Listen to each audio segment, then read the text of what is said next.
24 анализа, добро дојдовте. Вечерва во малку поинаков формат и не во мојот вообичаен термин четврток. Меѓутоа се останато ќе биде исто, односно ќе бараме и ќе инсистираме на одговори за сите собраниски дилеми и отворени прашања, меѓутоа и актуелни политички случувања. Нешто повеќе од една година откако Африм Гаши се заколна дека ќе биде прв меѓу еднаквите и седна во претседателското столче во законодавниот дом, колку ги исполни ветувањата и очекувањата или пак го предводеше падот на довербата на граѓаните во народните избраници. Ова е клучната дилема, а вечерва во 24 анализа интервју со Африм Гаши, претседател на Собранието. Ви благодарам што прифативте поканата. Јас ви благодарам за поканата и чест ми е да бидам дел од вашето интервју. Ви благодарам уште еднаш, долго време го договаравме овој разговор. Компромисот се направи, како што кажа, во еден поинаков формат, не во студиото на 24 анализа. Господине Гаши, ја 24 анализа водам 14 години. Низ тоа студио поминале од председатели на држави, премиери, за председатели на собранијата на избора. Неколку пати и вие како председател на Алтернатива и како опозиционер и како власт, односно дел од владеачките гарнитури. Зошто се плашите, зошто се исплашивте да седнете во моето студио вечерва? Никогаш од никого и никаде не се плашам, но како што рековте во вашата најава, воспоставивме еден принцип да ги првата година интервјуата да ги реализираме на исто место, на неутрален терен. Собранието е колку е мое, толку и ваше, така да треба да се чувствувате поудобно отколку што е во вашето студио, во ова собрание. Посигурен ли се чувствувате тука во оваа фотелја отколку? Секаде се чувствувам сигурен. Немам никаква причина да бидам негде несигурен. Никаде, никогаш не сум излажал, не сум направил нешто нечесно, не се плашам од никого не сум направил неправда. Така да воопшто не се работи за несигурност, туку за принципиелност. Добре, значи следното ве држам за збор дека вие ќе бидете гостин кај мене, а не ја кај вас. Нема проблем, кога сакате, каде сакате. Многу актуелни случувања има периодов. Она што е најактуелно е Елизабета Дуковска, односно одлуката на Управниот суд за веќе сега поранешната судика на Уставен суд Елизабета Дуковска по 2 години, случајно или не, токму кога требаше да се одржи таа подготвителна седница за законот за употреба на јазиците, кој што има оспорени делови во него, Управниот суд после 2 години носи одлука дека нејзиниот избор бил неуставен и незаконски. Таа веќе не е судика, вчера не беше на седницата на Уставен суд, имаше многу реакции, правната фела реагира бурно, ве прозиваат и вас. Најпрво, дали е ова политичка одлука, се испазаривте ли со ВМРО ДПМН, токму пред подготвителната седница за законот за јазици, известителката да веќе не биде судика? Воопшто не се зборува за никакво пазарење.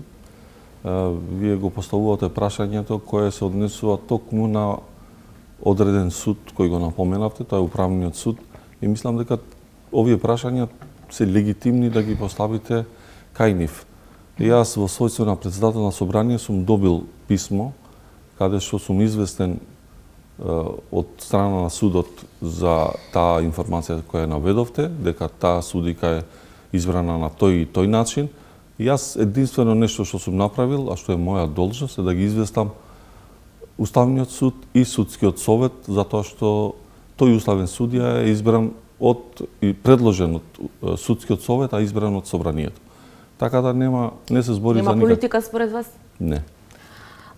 Вице-премиерот Меджити вчера и вашиот коалициски партнер, меѓу другото вели од собраниската говорница и тоа, со разрешувањето на уставната судика Елизабета Дуковска дуи губи можност за дестабилизација со злоупотреба на законот за јазици. Ова не е политика?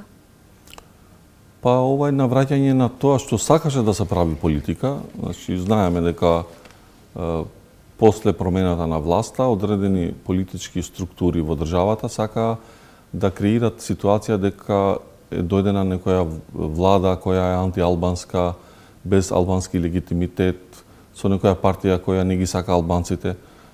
термини кои би требало да бидат надминати пред 20 години. Честни албанци, како што вели опозиција. Да, така да, за жал, јас не се согласувам со таква реторика и таков начин на практикување политика, со враќање на меѓуетнички тензии и теми на меѓуетнички конфликти.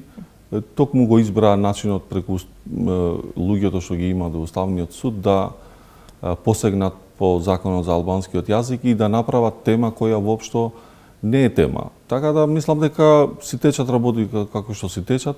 Ама не, вие бевте единствени со дуј во однос на законот за употреба на езиците. Зборувам како вреди коалицијата, а сега вие, ДУИ, ВМРО, ДПМН, некако во пакет, баш пред подготвителната седница, известителката веќе не е судика. Зошто, како го коментирате фактот, моментот, по 2 години неуправниот суд му текна дека тоа е прашање за управниот суд. Мислам дека ние треба да дека нема тука политички пазар. Тврдам дека нема. По моите сознанија кои јас ги имам, јас не сум бил дел од никакви такви разговори, ниту имам информација дека некој имал такви разговори, така да мислам дека прашањето треба да ви се однесува до локални избори. Вас ви оди во прилог да под тепих да се стави тоа законот за употреба на езиците и неговата уставност, бидејќи многу реториката беше остра од сите страни, би кажал. Мислам дека тоа е прашање кое треба да се решава во помирни води, треба прагматично да се решава вон политика и политиканство. Туку законот или употребата на јазиците во оваа држава треба да го гледаме низ призма на практичност, прагматичност, функционалност во државата. Уставност, вие го штитите уставот. Тоа нормално. Уставот тоа се предпочита и се подразбира. Мислам, не треба да ги кажуваме работите кои се подразбираат. Така да, во некои подобри времиња би требало да разговараме на таа тема, а не да правиме тензии од нешто што не треба да правиме. Уставниот судија Осман Кадриов вчера беше прилично остар во пресконференцијата кога ја коментираше оваа одлука. Рече дека мора прво, ве прозва и вас, мора прво парламентот да се произнесе за статусот на избраниот судија, не да ја разреши, туку да констатира престанок. А потоа судскиот совет има законска обврска и должност да покрене постапка и да предложи кандидат. Се предизвикуваат сериозни последици и импликации во Уставниот суд и се отвораат две прашања кои што се спорни, се повикуваат на измените на закон за судство за да ги укине индивидуалните акти на парламентот. Дали може управниот суд да понушти одлука за избор на судија на Уставен суд е доста дискутабилно и спорно. Ја би додала избран со 61 глас. Како? Прашањето, јас не коментирам изјави сега на Уставен суд на пресконференција. Добро, председателство на собрание. Управен суд ви укинува акт за кој што гласале 61 пратеник. Тоа е тие ја спорат процедурата од судскиот совет, не во собрание. Значи не е спорен процесот на гласање. Да, ма зборувам за преседанот. Тоа е преседан што е направен според нив во судскиот совет, не е испочитувана процедурата и кај нас тој предлог како што е дојден во собрание, мислам дека е испочитувана процедурата и во управниот суд нема никаква забелешка за процесот на донесување на таа одлука. Не е тоа тема. Тема е како дошол предлогот и дека тие дошле до таа констатација. Добро, колку може ова да има сериозни импликации апропо идните одлуки? Бидејќи велите нивните судии во управен суд, нивните судии во Уставен суд под наводници, значи секоја власт утре може со нивни некои судии да укине акт донесен во собрание од 61 пратеник. Не може да укине акт да најде нешто спорно. Одлуките во собранието не подлежат на управна постапка. Тоа е, значи зборуваме за една друга постапка која се водело во судскиот совет. Така да во моментот кога тоа пропаѓа или Закон за општа управна постапка од 2019 за можноста на управното судство да ги укине индивидуалните акти на парламентот. На тоа се повикува во пресудата управниот суд. Добро, што, значи правно прашање и треба затоа ви упатувам да се упатите до управниот суд. Јас ви кажав што сум направил и констатирате мислам ли дека престанок како што бара уставниот судија Кадиров? ние ги известивме двете институции, ќе чекаме одговор од двете институции официјално од институциите, а не од одредени суди во тие институции, така да ќе постапиме според уставот, законите и деловникот во собранието. Значи вие го пративте дописот и според вас тука завршува вашата работа, односно работата на парламентот. Да. Чекате нов предлог Така. за да го изгласате. Да. Нема дополнително ништо да превземате, ни престанок на Да. Лично ве прашувам уште едно прашање околу тоа, бидејќи одлуката е поништувачка. Не е укинувачка, тука е поништувачка, што значи има правни последици. Уставниот суд си донесе заклучок дека нема да ги преиспитува одлуките во кои што судиката Дуковска гласала, меѓутоа се отвара прашањето и кај правниците и кај јавноста. Ако таа не била судика, ако била незаконски избрана, зошто да бидат важечки нејзините гласања? На крајот на денот зошто плата да земала? Платите што ги земала од државата. Добро, тоа е прашање веќе за правниците, Лично како што прашувам. рековте. Лично не сакам да коментирам. Нека остане тоа дилема во делот на правниците и еве, како што кажавте, навистина е прв ваков случај кој е појавен по нашата понова историја, така да ќе треба да најдеме начин како на најдобар начин да дојдеме до решение, а тие прашања кои вие ги покренавте се легитимни, но не за мене како председател на собранието, ниту за собранието. Дали се плашите дека и во иднина може ова е отворена Пандорина кутија и може во иднина да ви се удри условно врз глава, не на вас, на секое идно мнозинство во ова собрание, дека според тој акт, законот за управна постапка, може да се укинуваат одлуки на собранието, дури со двотретинско мнозинство? Па не верувам дека ќе треба ова е тема за правниците, како што рековте. Треба да организираме дебати и да се консултираме со Уставниот суд и нормално нашата највисока инстанца која одлучува по овие работи, Уставниот суд, ако нешто не е во ред со постапките, со начинот како ние донесуваме некои закони, ќе се огласи Уставниот суд и мислам дека тоа е најдобриот канал. Но не ја избегнувам. Ма не живееме во Шведска, господин Нагаши. Сами одведете лековте вакви судии, нивни судии, наши судии и така натаму. Како граѓаните да веруваат во цело ова? Ако ви е Шведска синоним за мирна и уредна држава, јас сакам во таква држава да живеам и се настојувам. Јас настојувам да креираме такви ситуации. Мојот придонес е во таа насока и драго ми е што го препознавате. Ако јас го препознавам вашиот обид да ги релативизирате работите, дека нема политика во институциите. Меѓутоа и вие и вашите коалициски партнери и опозицијата зборува за ваши и наши судии и тоа е алармантно во оваа држава. 33 години, не е од сега па. Кога зборува и власти и опозицијата за наши и ваши судии, е алармантно во една држава. Во ред, јас зборев од личен аспект. Никогаш не сум кажал нешто такво, ниту познавам некој судија кој го сметам за мој или... Господин Гаши, многу често сакате да кажете дека вие сте прв меѓу еднаквите, дека стоите на страна од политичките случувања, дека се обидувате на сите констите да бидете еднакво во постапувањето и така натаму. Вчера прв се построивте до новиот координатор на пратеничката група Вреди, Бекем Ќоку. Потоа ги примивте новата пратеничка група на Вреди во вашиот кабинет. Имавте еден статус на Facebook. Ние сме здружени, обединети, непоколебливи пред секој предизвик, продолжуваме напред и така натаму. Нели ова фаворизирање? Не. Сите пратенички групи така ги примате на сликање во кабинет? Па со сите би се сликал, немам никаков проблем. Ама другите не ќе да се слика? Овие ваши само сака? Не, сега да се вратиме сериозно да разговараме, ве разбирам контекстот каде е на прашањето. Јас продолжувам да настојувам да бидам прв меѓу еднаквите од позицијата на председател на собрание. Но не можам да се абстрахирам целосно, затоа што јас не сум дојден, како што рековте пред малку, од Шведска.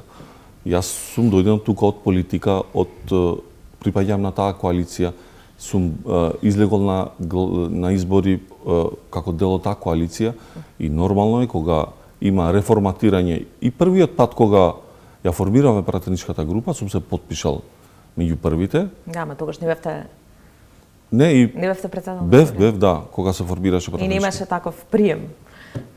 Имаше Барам и јавен тогаш. немаш. Имаше. Може сте си тајно сте си се видели. Не, имаше и тогаш.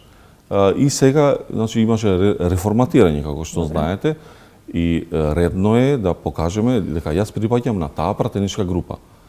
Јас не го кријам тоа дека припаѓам на тоа јавноста го знае. Но така ви стои на... Да, мислам тоа.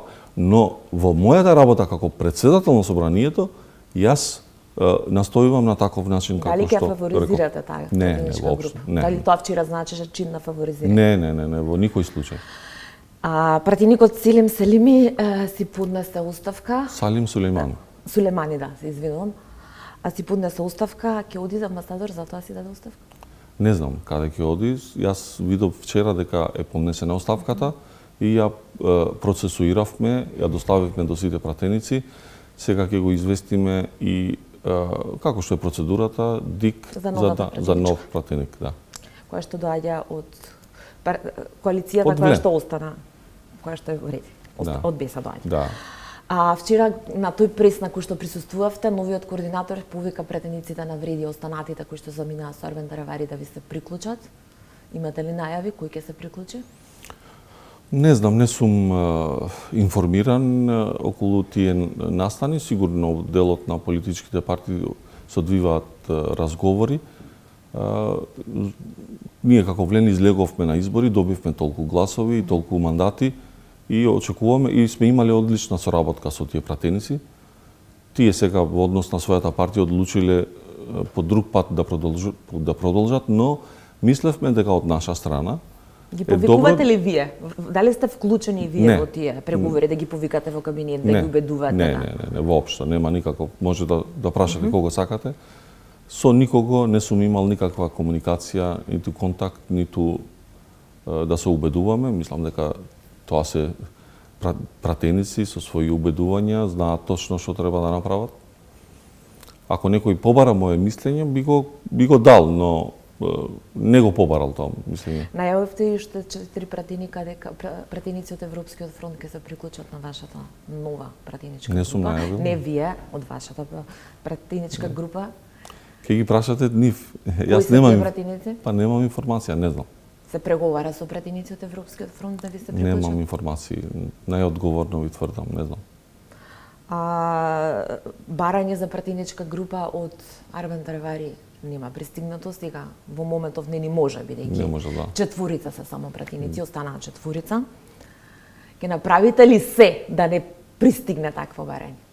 И вие и вреди? Немам никаква потреба јас да не ми пречат да остане Таравари со 4 пратеника. Немам никаков проблем јас со пратеничките групи. Имаме одлична комуникација со сите пратенички групи. Комуницираме тоа што можеме да го дадеме и од својство на председател на собрание, и кабинет, и служба на собранието.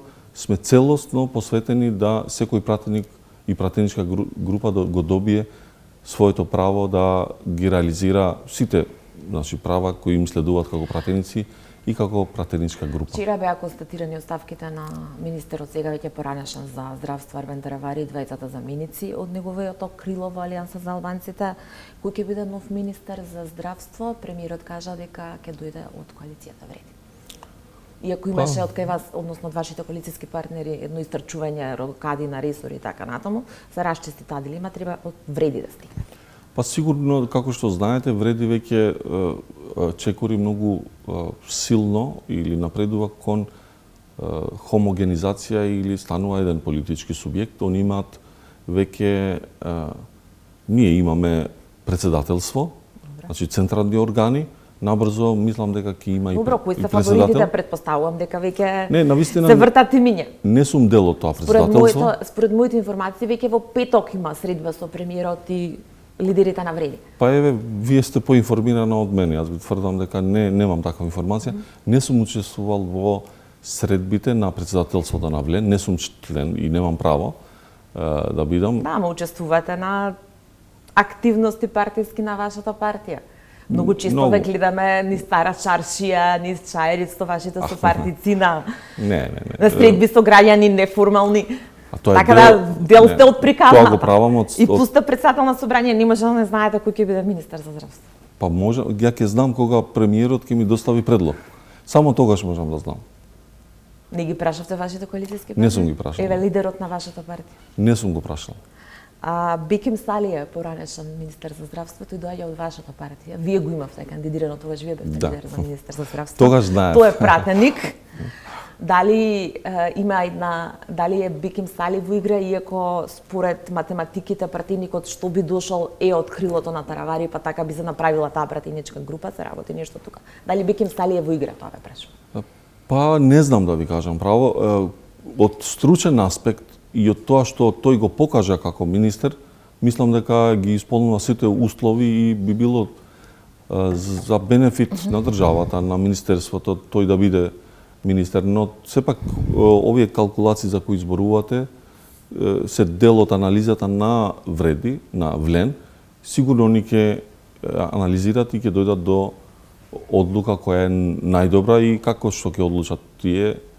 Јас ќе имат мојата поддршка и како влен и премиерот кога ќе го достави и јас ќе го гласам лично тој предлог. Се надевам дека ќе најдат ќе предложат едно вистинско професионално име кое ќе придонесе многу за зајакнување на здравството воопшто. Премиерот најави голема реконструкција по конгресот на ВМРО ДПМН во декември, така да тогаш можеби ќе се збори за онаа рокада на ресори што ја најавува Билка Сами.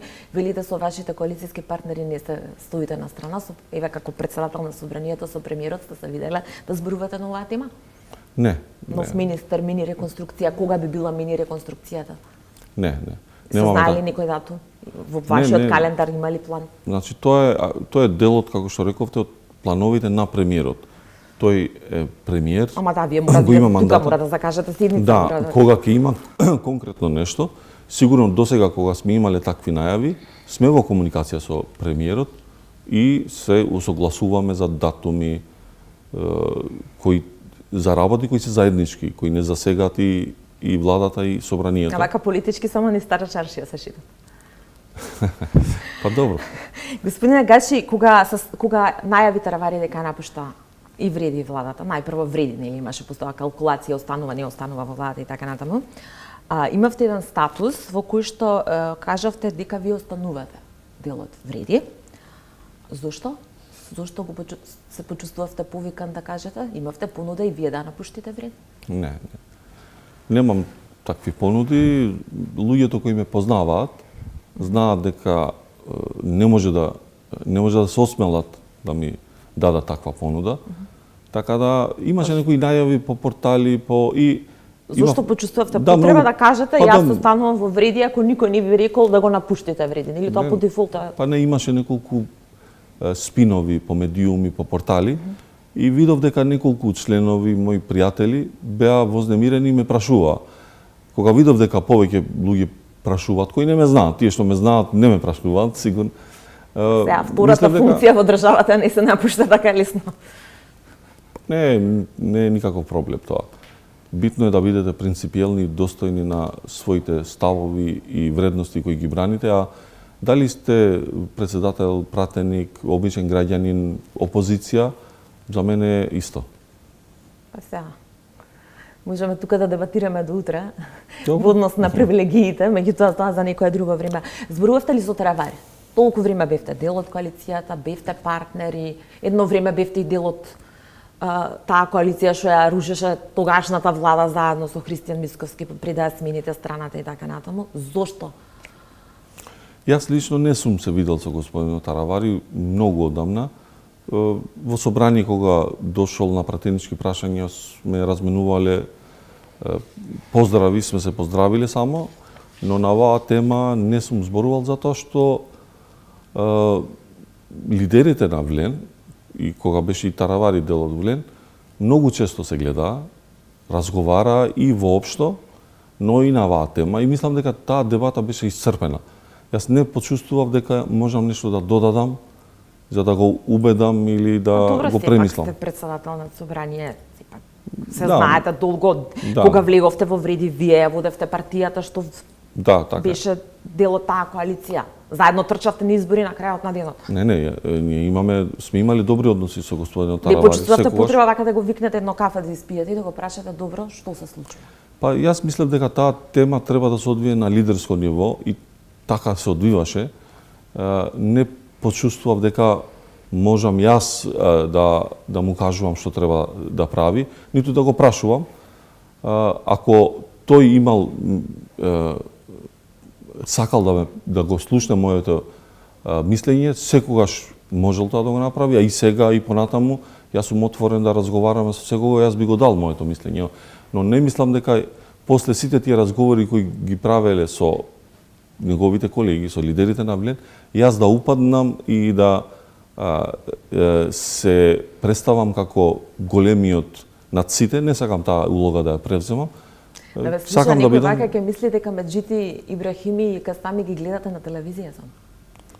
Па ретко ги гледам. Само на телевизија? Не. Премиерот воопшто, бидејќи се абстрахирате од се. Гледам во собрание се гледаме многу често.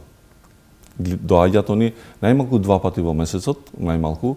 Имаме редовни пратенички прашања, потоа имаме опозицијски прашања, така да ретко се гледаме. Така често се гледаме. А не учествувате во ништо што е партиско?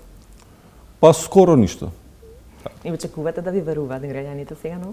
Па јас очекувам вие да ми верувате, а јас зборувам убедливо и ја зборувам вистината и не е битно дали ја ви верувам, битно е дали граѓаните ќе ви поверуваат. Тие гласат низ. Не, верувам дека ми веруваат граѓаните. Тоа јас мислам, мене ми е да ја кажам вистината. После како ќе се перцепира тоа кај граѓаните. Го измисливте ли? Зошто би навлегол јас во нешто што го прави некој друг? Ама пак видете, јас сум бил... вратиме на тоа, не сме во Шведска и не сте паднати од Марс. Дел сте од таа приказна. Не може да кажете дека ги гледате луѓето само на телевизија. Јас сум бил лидер на една партија, Алтернатива, сега има друг лидер. Јас не сакам со ништо, ама баш со ништо, да одмогнам во однос на Совет, не се координирате со Ибрахими за нешто. Толку години ја водевте Алтернатива, ја направивте Алтернатива. Јас сум тука за Совет, за секого, а и за Ибрахими посебно. Ние сме силни пријатели. Значи, цела јавност знае дека ние сме блиски пријатели, така да се слушаме, се гледаме, моето мислење он го има секогаш, но тие разговори кои се водат, често се водат заедно со Касами, со Меджити, како што рековте, и со Таравари. Јас не сум бил дел од таа дружба и не може да се импонирам во такво друштво, затоа што не ми е веќе таму местото. Човек треба да си го знае своето место и да работи кај што му е доделено своето место. Јас се чувствувам како еден војник на една кауза и како ќе ми определат граѓаните и моите пријатели и сопартици да работам, таму ќе работам и таа работа ја работам посветено со љубов и се обидувам најчесно да одработам. Ама малце бустер вака на новата партиничка група не е проблем да. Се што треба да помогнам на партијата, на секој човек, тука сум да помогнам. Кој ќе биде новиот лидер на единствениот политички субјект или тоа не ви кажа на Вреди? Нели бидејќи ќе биде еден политички субјект? Или не ви кажа ни тоа? Колку што знам, се уште не решиле. Да. Кога би решиле, би знаел, затоа што ми кажале, не кријат информации од мене, тоа е добро. Па вие како не се мешате, очигледно може луѓето, како што велите, може и да ви се укријат. Кај да знае. Бидејќи не се интересирате, не се мешате, стоите на страна. Јас сакам да го дознам тоа што треба јас да го знам. Да, ја разбрав поентата. Повеќе информации се отежнувачки за работа. Ја измисливте ли соработката на Таравари со Дуи за да го избрекате од влада, односно да не им оставите простори како четврти партнер да остане во владата? Бидејќи така он Таравари обвинува. Па, сепак, ви кажувам дека тоа е од делот на одлуките кои ги носи раководството на Влен. Тие одлучиле дека не е добро... Тие одлучиле дека Таравари ќе соработува со Дуи? Не, тоа го одлучил господинот Таравари. А има докази за тоа? Не, јас не можам да тврдам. Јас ви кажувам тоа што и вие го кажувате, што беше пренесено во медиумите. Не прашувам дали го залепивте намерно за да не биде дел од владата? Не, никого ништо не сме залепиле. Тоа се јавни информации, сите ги знаат. Нема што тука да залепуваме.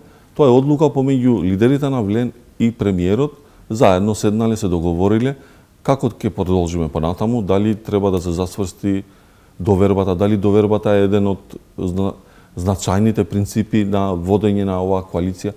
Досега можам да ви тврдам дека релациите помеѓу коалиционите партнери беше одлична, во целосна хармонија, нормално со неколку секогаш ќе има недоразбирање. Навари би рекол од 100 километри се гледа дека сте неусогласени. Добро, зависи од која далечина е тоа 100 километри. 100 километри се 100 километри од кај да гледаш, господин Негаша.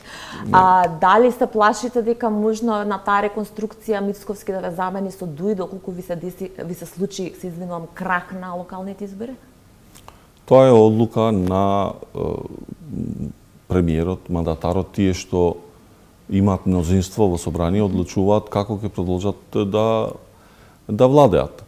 Како што знам јас, премиерот Христијан Мицковски сака да продолжи да владе со ова парламентарно мнозинство. На локални избори, ако има промена на волјата на граѓаните, да, нормално, ја мислам дека... Добро, вие сега да бидеме реални, парламентарните ги изгубивте, не дека победивте на парламентарните. Не се сложувам со тоа, да. Не се сложувам. Во однос на бројки ги изгубивте? Кои бројки? Од изборите. Од кого сме изгубиле, например? Од Европскиот фронт. Ама во кој терен, за кој терен зборуваме? Сега ќе кажувате она чисто албанскиот и мешаниот Европски фронт, тоа ви е аргументот. Па не се околу легитимитетот. Тоа е работата. Ако зборуваме за бројки, владата има над 61 пратеник целосно. Зборуваме за освоени гласови 107.000 на вреди на локалните, на парламентарните избори, кои што беа помалку во однос на Европскиот фронт. Да, но во Европскиот фронт беа дел турски партии, две ромски партии, ромска партија. Никој не забранува дека може да има мешани листи. Не, јас тоа сум го поздравил, сум рекол дека одлично, но не можете да имате гласови од ромите, а после тие да ги конвертирате во албански гласови, да кажете ние имаме толку албански гласови. Само како број на гласови тоа е точно, но кога зборуваме за легитимитет на албанците, за представување на албанците, тогаш јас сум убеден дека Влен го носи легитимитетот. Очекувате ли дека ќе победите на локалните избори или ќе ви се случи дебакл? Очекувам дека ќе победиме. Ќе се поддржувате со ВМРО-ДПМН во првиот изборен круг? Од првиот изборен круг? Тоа не знам. Тоа е работа на коалиционите партнери како ќе одлучат да настапиме. Но јас ја имам таа перцепција на политичар од теренот кој 10 години сум... Иако не да излегувате на терен.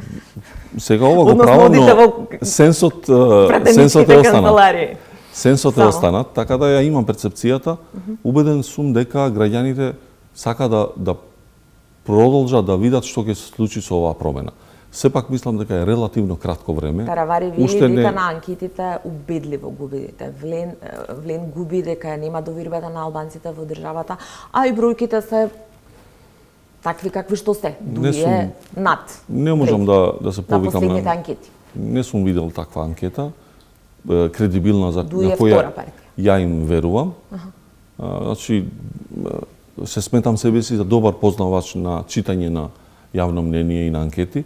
Знам и кој како прави анкети, по која методологија, така да не секоја анкета е кредибилна за коментирање. Затоа ви зборам за перцепција кај граѓаните, мислам дека граѓаните сакаат, овој пат зборувам за албанците, но кога ние општините секогаш ги мешаме или локалните избори со парламентарните. На локални избори во одредена општина ќе имаме некој кандидат, дали ќе се вика Африм или Душица, не можеме ние да им забраниме на албанците и на македонците да гласат за или против. Да, меѓутоа ако не стои партија ни за Африм ни за Душица, тој кандидат тешко дека ќе има шанса. За жал. Не би рекол, сме имале случаеви кога тоа успеало. Кога ќе ги Но не, прашањето ми беше дека од 94-та кога имаме локални избори, секогаш првиот круг, вториот круг, ние не можеме да ги исчистиме општините од едни или од други. Тоа се општините, ќе гласат едни како што по свое убедување. Се надевам дека кај нас е достигнато до толку нивото на демократичност да граѓаните својата волја ја изразат Не сме слободно и слушнале демократски. некои нови бомби, не знаеме дали е променето демократското Добро, да се делување на партиите. Да се надеваме дека е А така. кога ќе бидат локалните избори, се споменуваат 4 и 19 октомври, први, втори круг? Па ќе ги видиме термините, законските термини. Јас малце се консултирав со службите и со изборниот законник. Имаме време до крај на јули да во текот на јули, почеток на август можеме да ги распишеме изборите, тогаш ќе ги знаеме точните датуми. Дали овие два термини се во игра? Првата половина од октомври? Па не знам точно со датуми да ви кажам, но знам кога треба да ги распишеме и тогаш 70 до 90 дена се изборите, да. Дали очекувате предвремени парламентарни? Премиерот кажа со локалните нема да има, меѓутоа остави отворено прашање за напролет. Не знам, тоа не е моje прашање. Добро, како политичар, Како политичар сметам дека нема потреба за парламентарни избори заедно со локалните, воопшто нема. Затоа што на овие избори треба да разговараме за други теми. Темите се локални. Патишта, канализација, водовод, животна средина, чистење на смет и така натаму. А на парламентарни избори се гласа за програма, за концепт, за поконцептуални идеолошки ориентации и така натаму. Така да мислам дека овие локални избори не треба да ги мешаме со парламентарни. На пролет ако имаме парламентарни, очекувате таква опција? Па, мислите ли дека е возможно таква опција? Па зависи од локалните. Ако остане ситуацијата како што е вака, мислам дека нема потреба, но тоа е одлука на премиерот или владините коалиции кои имаат над 61 пратеник. Тие што може да ги распишат или да донесат одлука во собрание за да ги распишат или да бараат оставка во владата, да падне владата, само тие можат да одлучат кога ќе имаме избори нормално. Ти како коалициски партнери ќе бидете прашани, предпоставувам. Бидејќи Мицковски без вас има 61 сознамник, тоа предпоставувам ќе бидете консултирани. Сигурно ќе бидеме консултирани. Јас ви зборував за коректноста на премиерот во однос на партнерството што го градиме. На вистина релациите беа коректни. Ви зборувам од лично искуство додека бев лидер, навлен, но од информациите што ги имам од мојот председател Зекирија Ибраими, исто така и од другите лидери, ми кажува дека таа коректност и партнерство останува на високо ниво. Те пак не се гледате само на телевизија. Тука правиме пауза за реклами. Продолжуваме со разговорот во 24 анализа. Африм Гаши, председател на собранието, мој вечерашен гостин. Господине Гаши, од катастрофалната трагедија во Кучани, во импровизираната дискотека Пулс помина 2 месеци.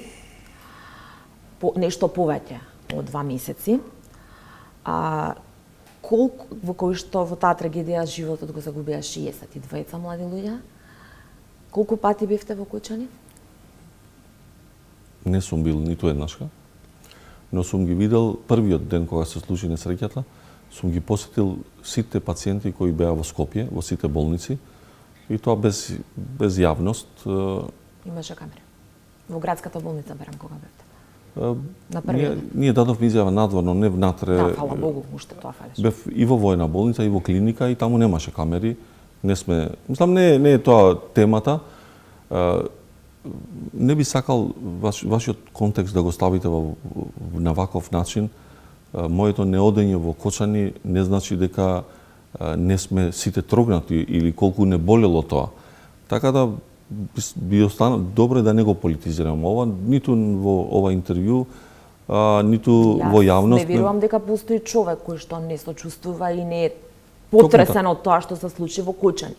Меѓутоа, таму веќе 2 месеци поминаа, секоја сабота родителите протестираат на загинатите деца, не чувствував тебе и без камери се правеа и акции, аукции на уметнички дела, колку што знам беа поканети државни функционери.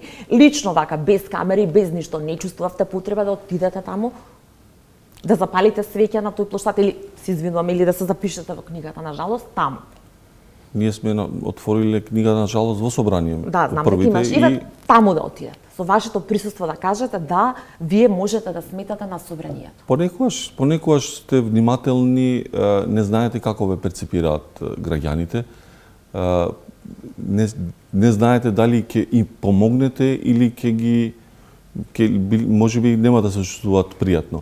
Не знаев точно дали моето одење би им помогнало и токму заради тоа не сум отишол, а болката, како што рековте, е голема кај сите, исто и кај мене, така да не би сакал да ја политизираме и да ја ставиме во негативен контекст. Се сретнавте ли со семејствата на загинатите деца? Тие дури тука протестираа пред вашата врата во собранието кога се одржуваше интерпелацијата за министерот за внатрешни работи Панчо Тошковски. Дел од пратеничките групи од опозицијата излегоа надвор, министерот за внатрешни ги прими во Министерството за внатрешни работи, имаше барање да ги отворите вратите и да ги пуштите во галерија. Зошто останавте неми? И зошто не се сретнавте со тие луѓе, па макар и овде, не во вашиот кабинет, како што велите овде, во оваа сала? Видите, јас знам точно што се случува, понекогаш не знаете кој ги организира протестите, под кои причини, кои наводи. И истото одговорот е истото како на првото прашање.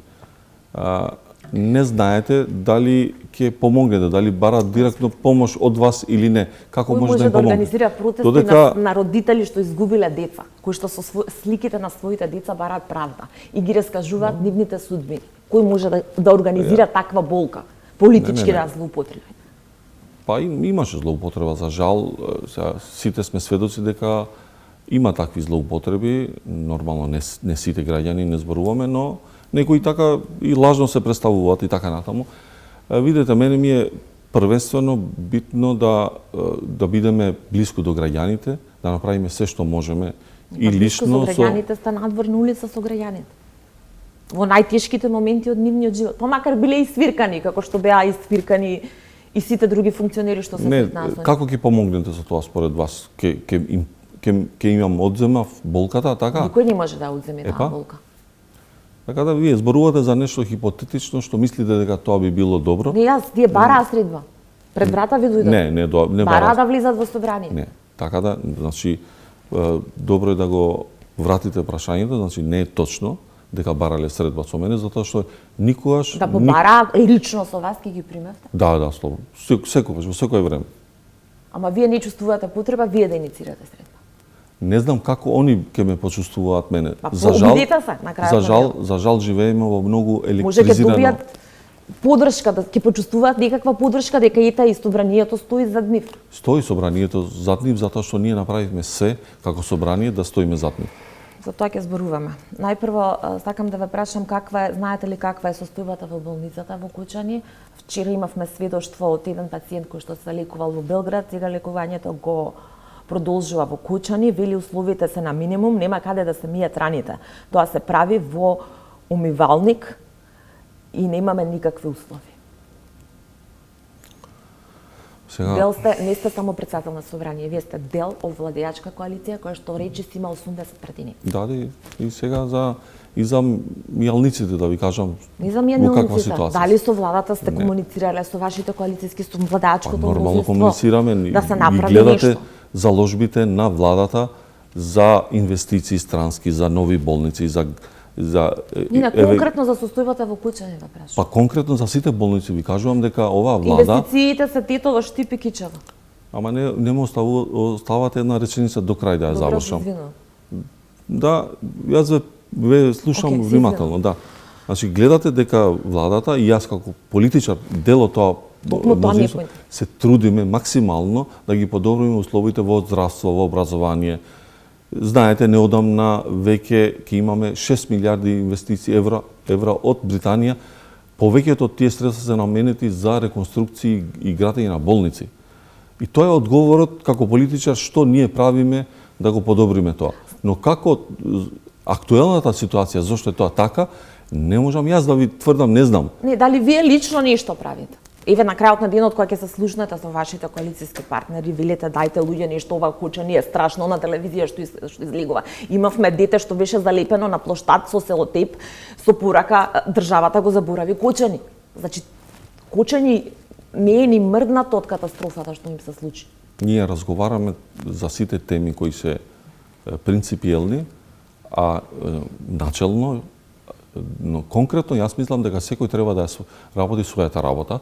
Во Министерството за здравство имаше и ќе има министер, има заменик министер, државен секретар, има директор на болница, има одредени одговорни сите ланец на одговорност на целата држава. Тука не амнестирам ни опозицијата, меѓутоа на власта е поголема врската. Кучани е уврска на целата држава. Па добро, сите се трудиме да помогнеме. Јас не знам дека некоја институција давала отпор да не помогне или не сакале нешто да направат. Добро, еве сега ви ги кажувам условите. Тоа се Дали после овие тврдења, еве вие лично нешто ќе превзимате. Ќе му се јавите на премиерот и ќе кажете гледајте во Кучани што се случува. Па мислите дека премиерот не го знае тоа? Дајте да направиме нешто или не на премиерот, коалицијските партнери. Ја мислам дека би го навредил премиерот. На крајот на денот и на вашите, на сите 120 пратеници тука што се. Јас мислам дека би го навредил премиерот и пратениците да им кажам што треба да прават.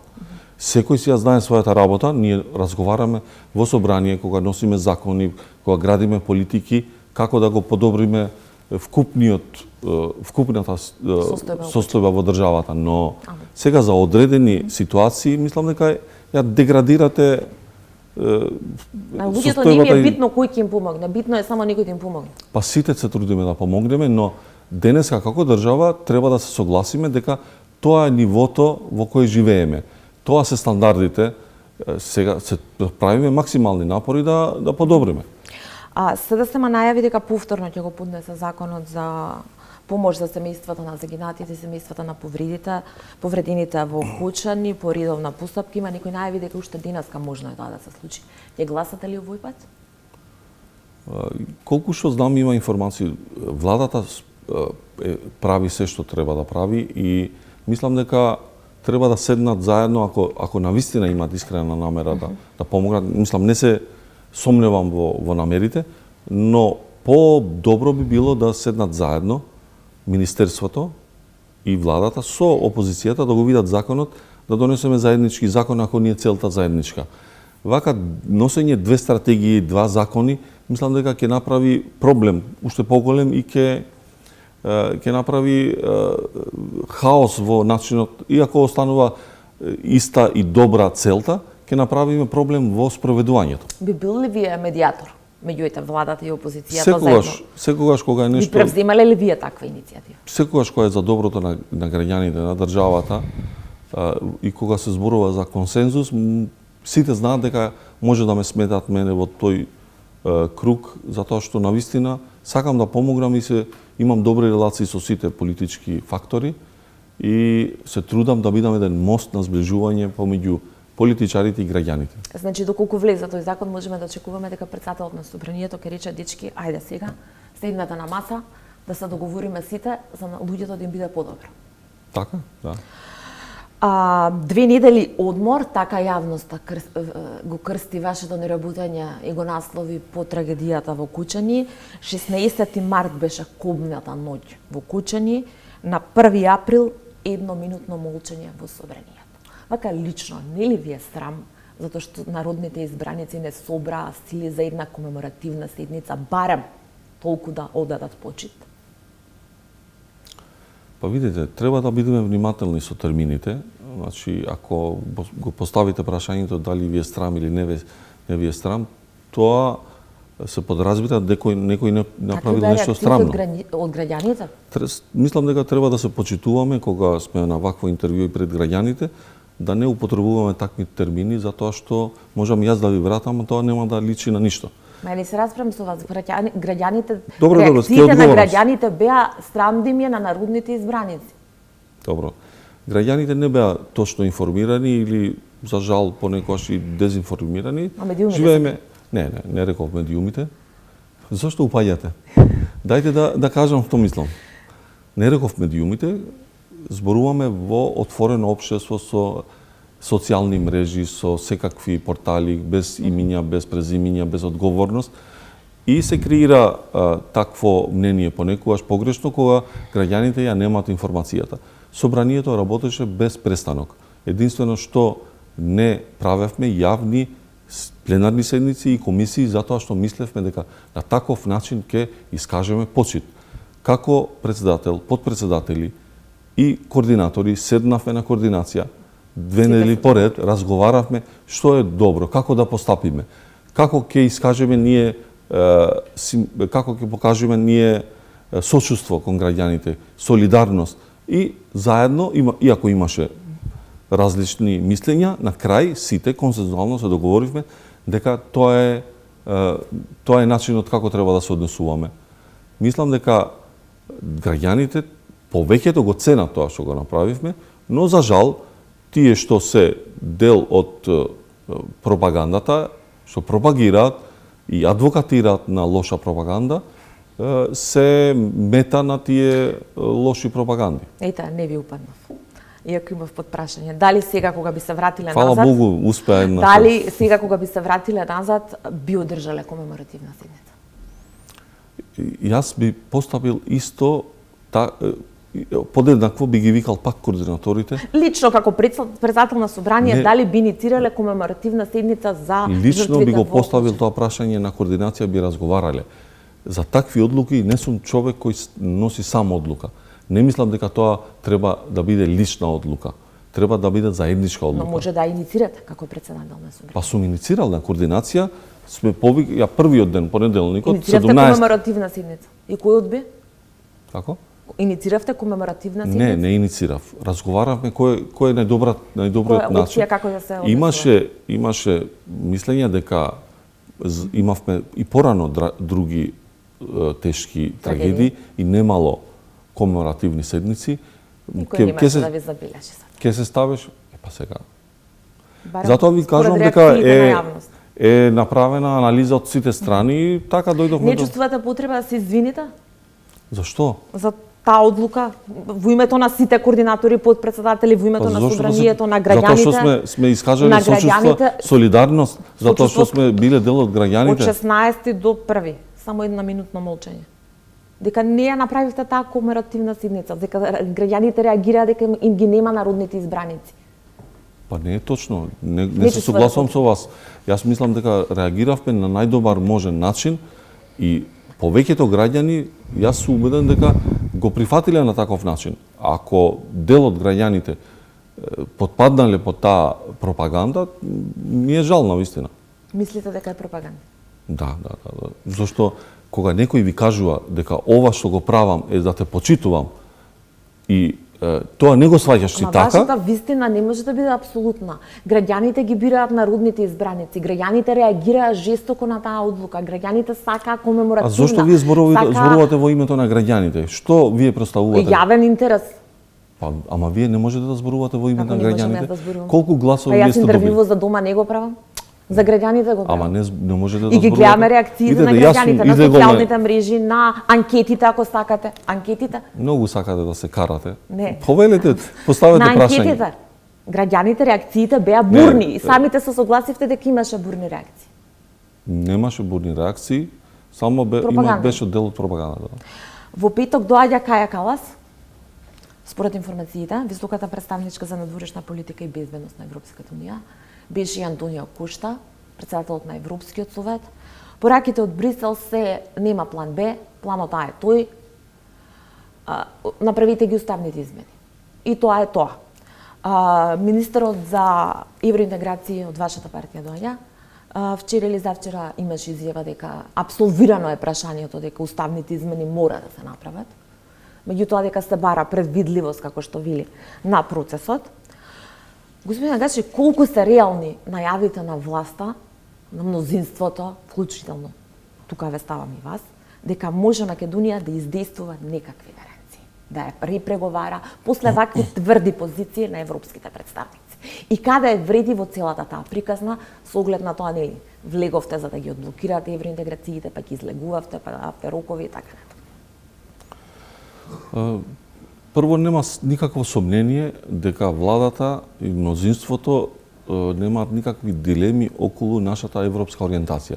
Дека сакаме да станеме членка на Европската унија, нема никаква дилема и тоа е стратешка определба на оваа држава и на ова парламентарно мнозинство.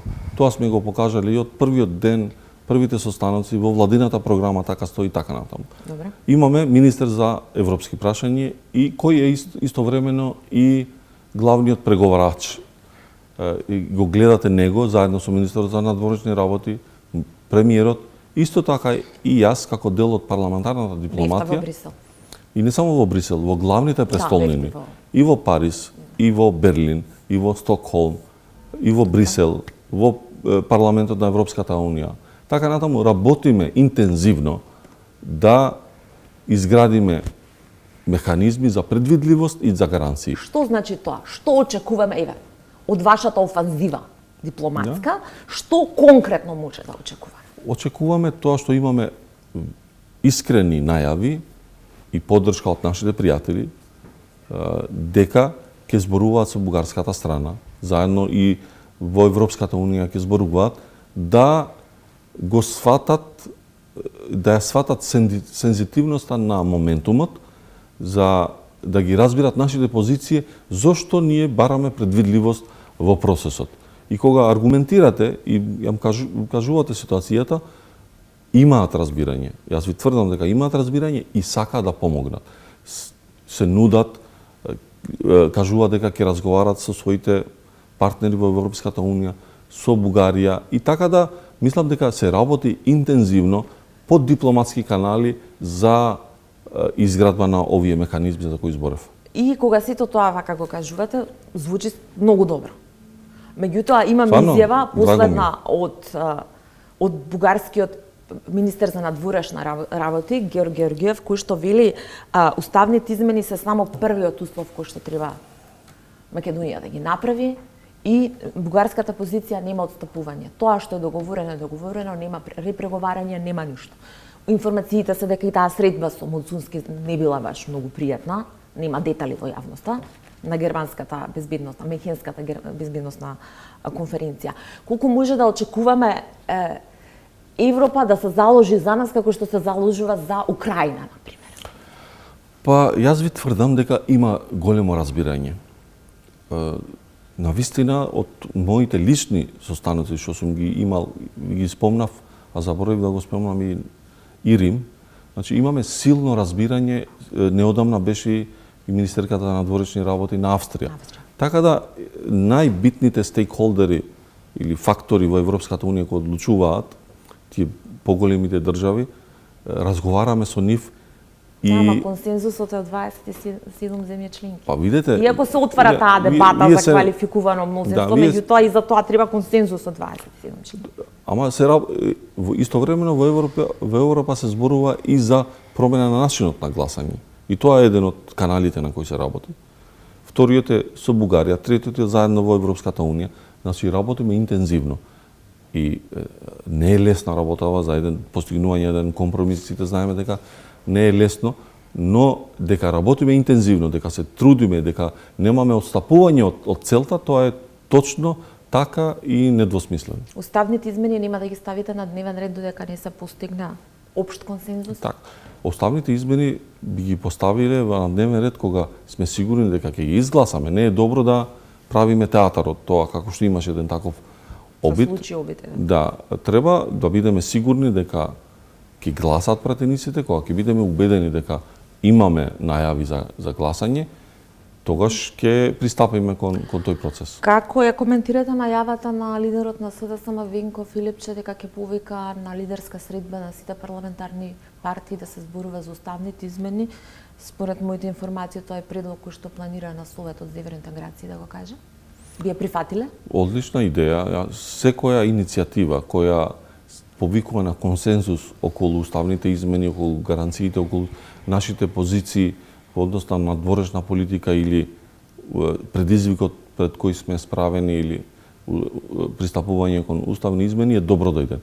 Воопшто и да нема висока тема, треба секогаш е добро да имаме средби каде се гледаат лидерите, разговараат, комуницираат и нормално е дека нема да се сложиме со се, но во средба се зголемува можноста за соработка и се зближуваат позициите. Кај нас типично се случува тоа кога имаме некоја политичка криза, барам во минатото.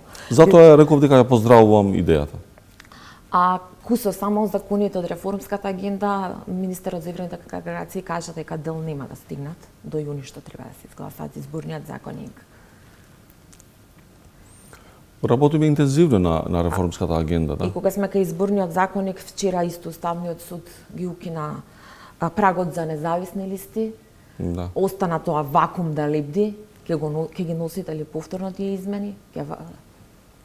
Бидејќи Уставниот суд очекува собранието повторна се изјасни. Како што знаете, изборниот законник е дел од поширок политичко консензус. Да, и пред 6 месеци пред избори не смени да се носи. Да, така да ќе останат отворени тие, прво ќе ги почитуваме одлуките на Уставниот суд, на овие избори така ќе одиме, за наредните ќе седнеме заедно. Што значи тоа за независните листи? Ќе одат по старо, нема воопшто да има... Не, по старо ќе оди. Значи, укината одредбата каде што се повикуваше на 1%. Тоа значи дека се враќа старото решение. Добре, барем ќе имаме демократски повеќе учесници на овие локални избори. А пред 3 недели во интервју за Радио Слободна Европа изјавивте дека до крајот на месецот ќе биде донесен законот за равномерна застапеност на местото на балансерот. За сега нема, барем не сме виделе ниту на ЕНР, ниту хартиена верзија, ниту. Да, за жал, знаете, случувањата за што се случува во политичкиот дел на вреди во владата и така натаму, тоа беше пречка што не успеавме да го заокружиме, како што впрочем на целото интервју зборуваме за нашите контакти или моите контакти со владините, со владата и со владините партнери. Јас бев запознаен и информиран дека тоа е при крај. Ама не било при крај. Не, проблемот е што настана овој друг политички проблем и имаше дефокус од другата, затоа што некои актери кои работеа како беа дел од таа работна група сега. А Таравари е крив и за тоа? Не реков дека е крив. А кога може да се очекува законот? Пред локални ќе биде или? Мислам дека готов треба да биде. Само треба да спласне оваа ситуација, да се внимателноста беше да се консултира и Уставниот суд за да носиме закон кој нема да се оспори во Уставниот суд. Значи да биде подолгорочно решение, така да запознаени се. Подобро е да имаме квалитетен закон, иако почекаме уште некоја недела, подобро е на крај кога ќе го донесеме да бидеме сигурни дека тоа е исконсултиран со експерти, со јавност, со Уставен суд, за да кога ќе го донесеме да биде во можност да се имплементира на најдобар можен начин. Како ќе биде? Не. Во позитивна дискриминација или? Не ги знам деталите. Имавте средба со Организацијата за исламска соработка, рековте разговаравме за можностите за градење мостови на соработка во интерес на верската толеранција и заштитата на основните човекови права. Македонија е секуларна држава. За каква соработка зборувавте? Па тоа е меѓународна организација. Во склоп на таа организација имаат оддел за човекови права. Конкретно за каква соработка зборувавте? Токму во делот на човековите права, во тој дел. Дали она фама што се крива околу стратешкиот договор и акцијскиот план за мигранти беше намеса? Не, воопшто. Зборувавме најобично принципиелно за тоа што можеме да помогнеме. Што може Македонија да ја помогне на организацијата за исламска? Не на организацијата, ние зборуваме и за кај нас. Да изградиме можности со сите организации кои се борат за човекови права, ние треба да разговараме, да бидеме отворени. Добро, Македонија е секуларна држава, господин Агаши. Па не зборуваме за никаква верска организација.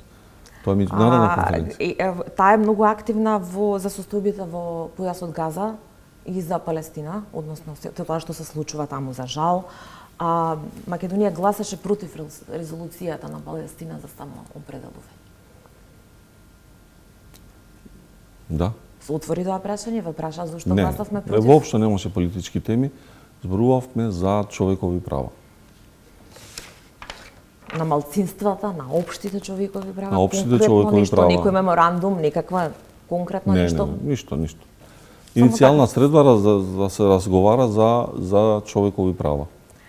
Остана енигма вашето патување во САД на инаугурацијата? Уште? Се уште. Што не одговоривте ништо? Све сум одговорил, не бевте на брифинг. Бев констатацијата дека одредени граѓани немаат капацитет да ја разберат тежината на тоа патување, остана на виси како кажано од таа страна. Ај вака едно по едно.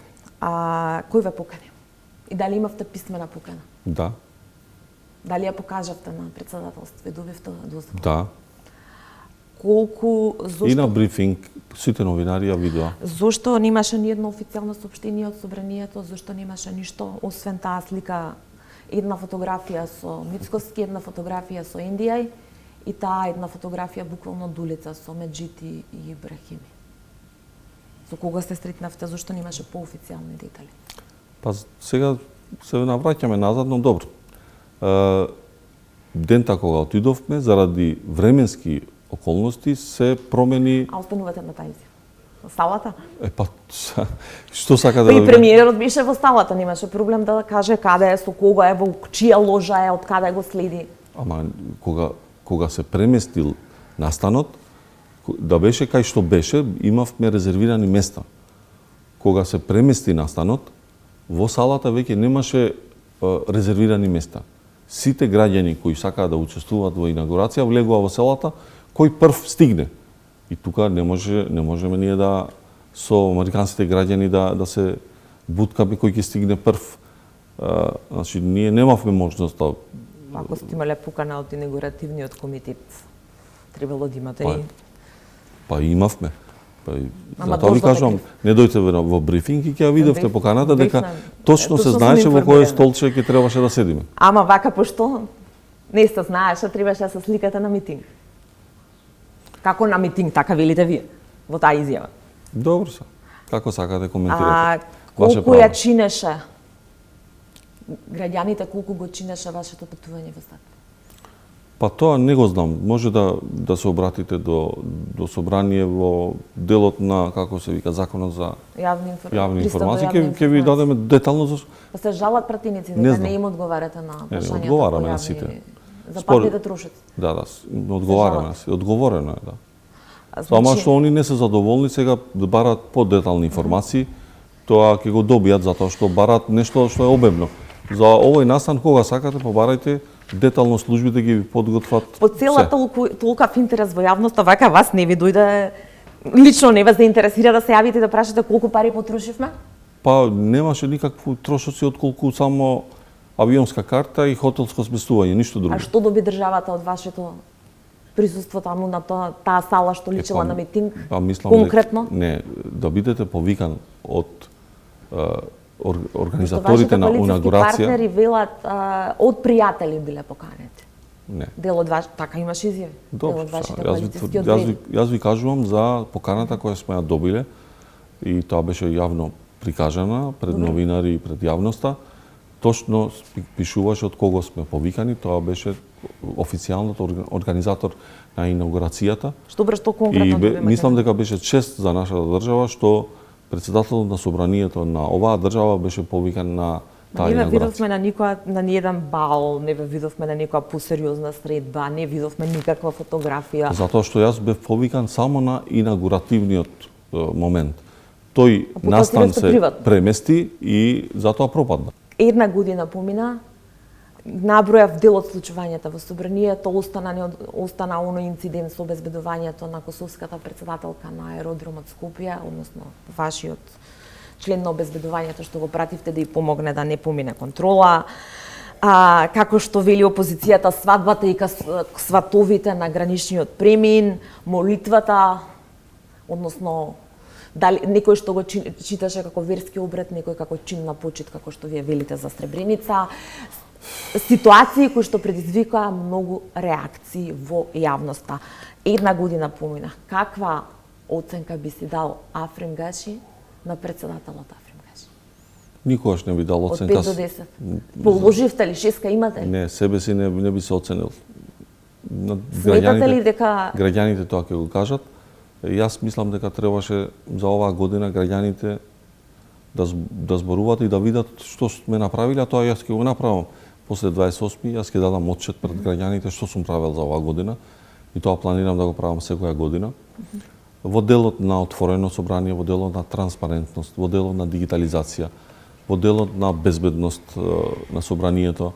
Тоа се темите за кои јас сум заинтересиран и за кои работам секој дневно и сакам после 4 години или колку и да трае овој мандат, до последниот ден да работам да го кренеме собранието на повисоко ниво во однос на градење на капацитети, институционални, човечки ресурси, поголема транспарентност, отчетност, ефикасност и така натаму. Ви благодарам за гостопримството и за овој разговор и ќе повторам, ве држам за збор, следното интервју ве чекам во 24 анализа. Благодарам што дојдовте во вашиот дом, во нашиот дом, во собранието на сите граѓани, а со задоволство ќе одам и во домот на секоја телевизија и на граѓаните секако. Благодарам, ми беше чест. Почитувани, вам ви благодарам на вниманието.